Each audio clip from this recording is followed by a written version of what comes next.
আচ্ছা, আজকে আমাদের টপিকটা হচ্ছে বাবা আর ছেলের সম্পর্ক কেমন থাকা উচিত। আচ্ছা, আমার মনে হয় বাবা আর ছেলের সম্পর্ক এমনই থাকা উচিত যে ছেলে বাবাকে প্রত্যেকটা কথা শেয়ার করবে, বাবাও শেয়ার করবে।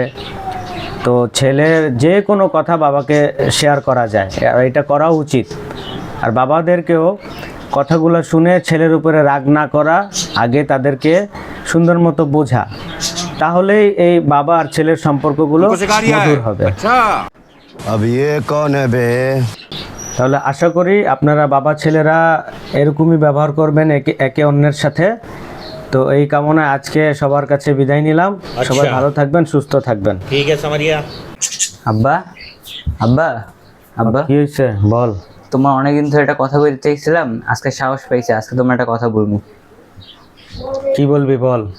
আমাদের পাশের এলাকায় না একটা মেয়ে থাকে, আমি না ওর অনেক ভালোবাসি। কি কস এগুলা তুই? হ্যাঁ, কি কস এগুলা? সাহস কই পাইছস তুই? তুমি না তোমার ফ্যান ফলোয়ারদের বলতেছিলা। ওটা এমনে বলছি, এমনে বলছি। তুই কি যা এখান থেকে, আমার চোখের সামনে আবি না। হালার ঘরে হালা হোগার ভাই, কত বড় সাহস, বাপের লগে এগুলা কথা বলে, বেয়াদব কোথাকার। गजब बेइज्जती। হালার পোহালা ফাপড়বাজ, সবাই খালি ফাপড় দেয়। যে ভেবে আমি নিজের মনের কথা কয়ে ফেলাইলাম, আমি একজনের ভালোবাসি, এখন আমারে মারলো।